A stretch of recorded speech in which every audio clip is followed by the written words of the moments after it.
Olá pessoal, é uma satisfação enorme poder estar começando esse trabalho. A proposta do canal é que a gente possa ter aulas divertidas, a fim de a gente comentar vários assuntos da biologia, vários assuntos que cercam o campo dessa disciplina maravilhosa, que particularmente para mim é maravilhosa.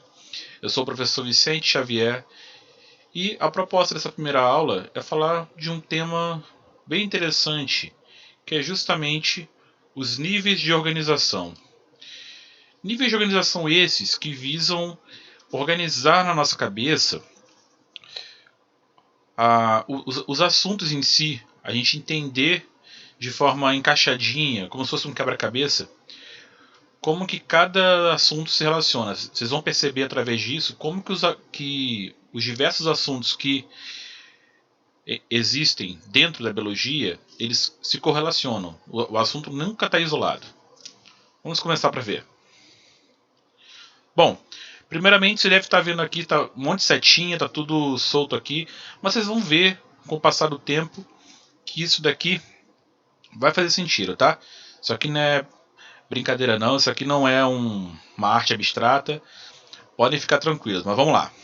Bom, quando a gente começa a entender o que é a biologia, quando a gente começa a querer compreender como é que funciona as coisas dentro da biologia, a gente tem que ter a noção, primeiramente, do que forma toda a matéria, como que toda essa matéria viva é formada. E para começar isso, eu preciso falar dos átomos. Os átomos, aqui eu estou me referindo principalmente ao oxigênio, carbono, hidrogênio, eles podem estar isolados, mas eles também vão se unir. E a partir do momento que eles vão se unir, o que vai acontecer? Eles vão formar as moléculas. Quando eu chego nas moléculas, eu posso dizer que aqui eu já começo a falar de biologia propriamente dita. O átomo fica um pouco mais específico na química, a química aborda com mais frequência esse assunto, mas na biologia a gente ainda usa um pouco, tá? Aqui quando chega em molécula a gente pode dizer que aqui começa a biologia realmente. Por quê? Uma molécula é a união de átomos. Então, por exemplo, eu posso ter um átomo de hidrogênio e posso ter um átomo de oxigênio. Só que quando dois átomos, por exemplo, dois átomos de hidrogênio vão se unir com o de oxigênio, eles vão formar água. É a mesma coisa quando o carbono está associado a dois de oxigênio e eu formo o dióxido de carbono e por aí vai. Diversas moléculas têm importância no estudo da biologia. Porém, essas moléculas elas também vão precisar se unir. Elas também vão precisar se organizar a ponto de formar estruturas ainda mais complexas. E aí eu chego no próximo nível de organização que eu estou falando de organelas. Aqui eu estou falando especificamente das organelas. São estruturas que estão presentes nas células. Agora, é preciso lembrar o seguinte: nem toda célula tem organela, tá?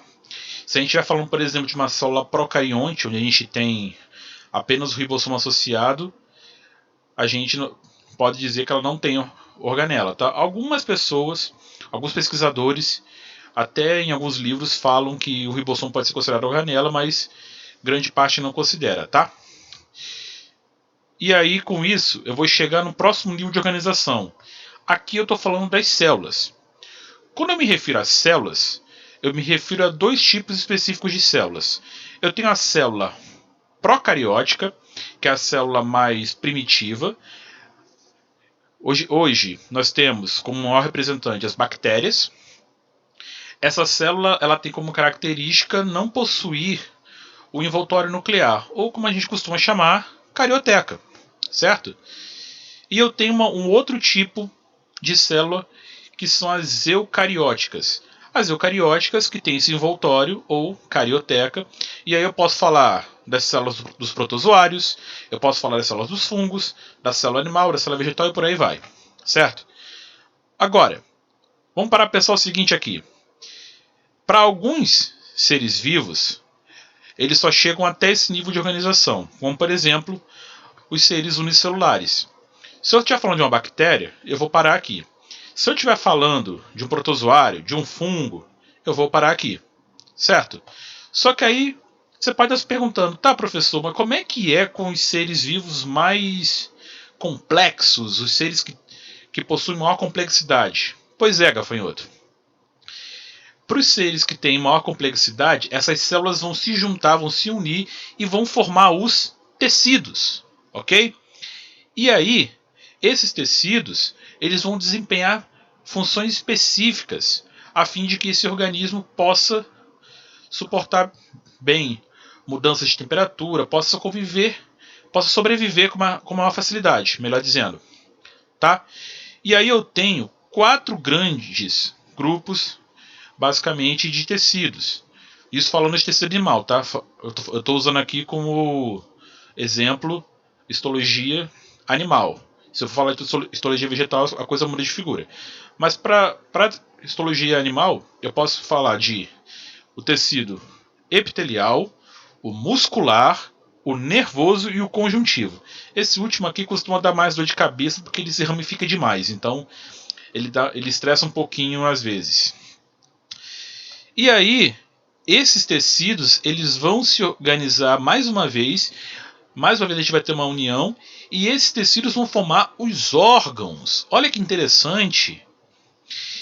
E aí você pode estar se perguntando, professor, então você quer dizer então que um órgão é formado por vários tipos de tecido? Ficou horrível a seta, tudo bem. Sim, gafanhoto, é verdade. O órgão ele é formado por vários tipos de tecido. E esses tecidos, quando eles se juntam, quando eles vão se unir, eles vão formar estruturas mais complexas que são os sistemas. Quer ver uma coisa interessante? Eu tenho tecido nervoso e eu tenho sistema nervoso. Qual que é a diferença? No sistema nervoso tem tecido nervoso? Tem tecido nervoso. Mas eu tenho outros tipos de tecido também. Agora, quando eu estou falando de tecido nervoso, eu estou falando especificamente das células que formam o tecido nervoso, certo? Essa que é a diferença.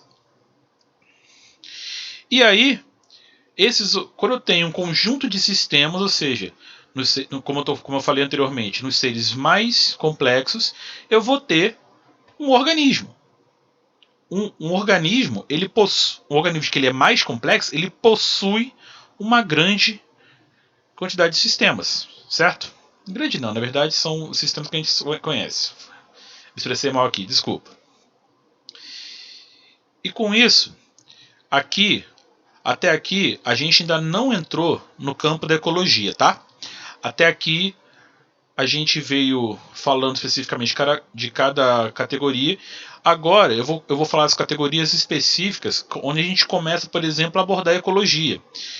E aí, quando eu tenho um conjunto de organismos, certo? Vivendo no mesmo local ao mesmo tempo, eu vou ter uma população, certo? População nada mais é de que um grupo de organismos da mesma espécie que vive ali no mesmo local ao mesmo tempo, certo? Isso quando eu estou me referindo a uma espécie específica. Se eu estiver considerando outras espécies além daquela que eu já estava me referindo, por exemplo, pensa na sua casa. Vamos imaginar que você está na sua casa. Na sua casa aparece às vezes inseto, não aparece? Não é legal, mas às vezes aparece um ratinho, que seja.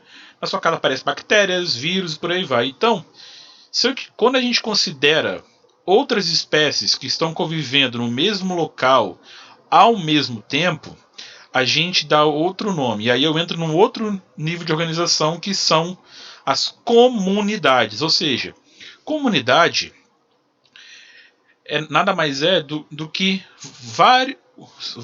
a população de várias espécies que estão habitando o mesmo local. Isso é uma comunidade. Também é muito comum a gente encontrar em prova de vestibular o nome biocenose. Ok? E aí, com isso, o conjunto de comunidades, eu vou entrar numa outra categoria que são os ecossistemas. E aí você pode estar meio que perdido. Tá, professor, mas como é que é a diferença? O que isso tem a ver? Quando eu estou falando, Gafanhoto, de ecossistema, nos ecossistemas eu estou considerando os fatores físicos e, e químicos e também os seres vivos que estão ali. Ou seja, eu estou considerando os fatores bióticos e os fatores abióticos. Os abióticos lá mais são do que os fatores químicos e físicos. Então, a temperatura, a, a quantidade de. Medir a temperatura, medir a velocidade do ar e por aí vai. Só que, num ecossistema, a gente tem que entender que é muito difícil a gente mensurar o tamanho de um ecossistema, porque ele pode ser um oceano, ele pode ser uma coisa enorme, um oceano, uma floresta, mas ele pode ser uma poça d'água. Ele pode ser um terrenozinho. Então é muito difícil mensurar isso daqui. E o conjunto dos ecossistemas forma o que nós conhecemos como biosfera. Biosfera, pessoal, nada mais é do que o planeta Terra. Ok? Então, não se assustem se vocês pegarem uma questão de vestibular ou outra, às vezes usando o nome biosfera. Lembre de planeta Terra. Bio, vida. Esfera, esfera, ou seja, esfera de vida. Tá? Então, a gente termina essa aulinha básica de hoje. Isso aqui é só para mostrar para vocês como que os assuntos vão se encaixando, como é que eles são conexos, tá? E com isso, se você consegue compreender todo esse mundão aqui, se você consegue organizar o seu conhecimento dessa forma, fica muito mais fácil você compreender o que realmente a biologia quer te ensinar, e aí com certeza ela se torna muito mais prazerosa. Obrigado por ter assistido até aqui. Fique com Deus e até a próxima. Obrigado.